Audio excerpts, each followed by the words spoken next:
Well, we're just getting some breaking news here, actually. The Finance Ministry has just made an announcement that remember there were 34% tariffs on all US goods coming into China. That's now been increased to 84%.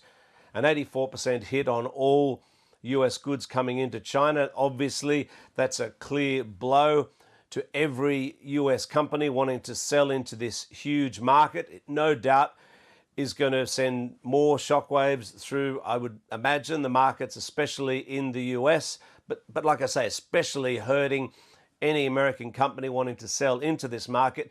There may well be other measures. The other thing that was mentioned in that statement is that Beijing is taking the Trump administration to the WTO. We sort of knew that before, though, the World Trade Organization. But there may be more measures to come. That's just been flashed right now, as I say. So, you know, it's on. There's no backing down from the Chinese government. They said there would be resolute countermeasures if Donald Trump made good on his promise to increase the US tariff on Chinese goods to a minimum of 104%. And so we're seeing that. We're seeing the beginnings of that. Now, you know, what's Donald Trump going to do in the face of yet another increase from here? Where does it stop? I mean, the Chinese government, for example, has been saying over the last couple of days that from its point of view, the Trump administration has shown no inclination whatsoever to enter into negotiations. Today, via its sort of proxies, I suppose, state media reporters on their social media platforms, it's been kind of ridiculing the fact that other countries are going with the begging bowl to Washington and saying, oh, please, Donald Trump, can you take these tariffs off us? They're saying this is playing right into Donald Trump's hands, that actually he wants to pick off countries one by one. And the contrast that's being made here is that Beijing says it supports multilateral trade efforts whereby rules apply to everybody.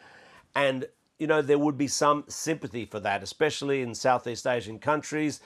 Developing countries like Laos, Cambodia, Vietnam, they've been hit very hard by tariffs from the US. And funnily enough, in a meeting today, Xi Jinping said that China has to increase its trade with, guess where, its neighboring countries, those very same countries. So you can see that they're trying to make something good out of the trade chaos that's coming, you know, from this onslaught from the Trump administration. Yeah, I mean, that news literally coming into you as we asked you that question, Stephen. We're just going to keep you there for a second, but show you the DAX, the German index there, because you can see on the screen, as that news just came in, a steep drop there in the German markets. And we're hearing on the Reuters news agency that US stock indexed futures have turned sharply lower after China announced those additional tariff measures on US goods. So, of course, this is a fast-moving story. Stephen, just to remind our viewers, really, of the scale of this, how important is US-China trade? So much of what people use in both countries comes from the other. Yeah, I mean, it's absolutely enormous. And you can imagine why such an announcement would, you know, end up in causing such huge drop-offs in stocks, even in other countries, because you've got the global superpowers at each other's throats, enormous volumes of trade from one country to another. And remember, they're both building things with components that come from each other's countries. And so if you're putting a tariff on one country, you're also hurting your own manufacturing. So, you know, all these American companies, Donald Trump says, no worries, people are just going to buy American. Well, those cars and what have you, they're still using widgets that are possibly coming out of China. They've got to pay more for that now, the car producers.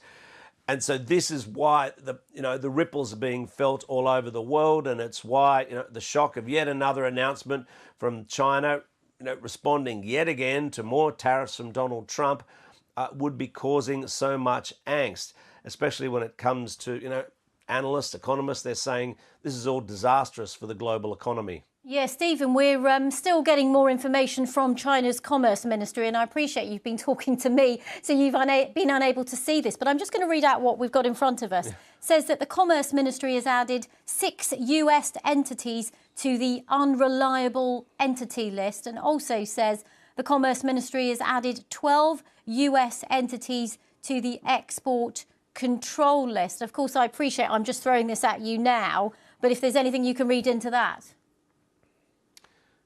Well, this is what happened last time. You know, this is the combination of last time that 34% was whacked on all US goods. There was also an extra bunch of companies added to this unreliable trading list. Now, normally that's someone who is either doing some sort of trade that involves Taiwan or Hong Kong or something that's upset Beijing. And so they're using that as an excuse to whack these companies onto those lists, and basically that blocks you from trading here, and it could see the people involved in that being sanctioned by Beijing if they try to do some sort of a trading with China. But what China has done, though, because it hasn't, there's more Chinese trade going into the US than the other way. So what's Beijing going to do? It can't exactly match the overall hit on tariffs, so it'll cherry pick things that it decides might really hurt the US, especially hurt into Donald Trump's heartland. That's why they struck last time at the agricultural sector, and it might happen again. We could see more moves that they've flagged in social media this week via state media reporters that could be something else the Chinese government might consider. Yet more moves to block agricultural products. Now, so far, unless I'm not seeing that, but it doesn't seem to have come out so far as part of these latest moves announced tonight, but that could be something we see down the road. So China has more options. If Donald Trump ups the ante again, applies even more tariffs on top of the minimum 104% on all Chinese goods, well, they've still got other weapons they can use. And I should add, the difference with China and other countries is this is a big, resolute economy with a huge domestic market. And so the government here has been saying we can ride this out. Certainly, that's so much more true than other countries. I mentioned these Southeast Asian countries that are going to be very badly hit by these tariffs. It makes it so much harder for Washington to be bullying Beijing because of the power of this economy. And you can imagine other countries looking at Beijing, taking a stance against the Trump administration, and actually they'd be calculating they might be getting some sort of political support from certain areas, by virtue of the fact that they're standing up to the US on this, and that might even lead to greater trade with other countries, and which making up for the loss for Chinese companies that not selling in the same volumes into the US.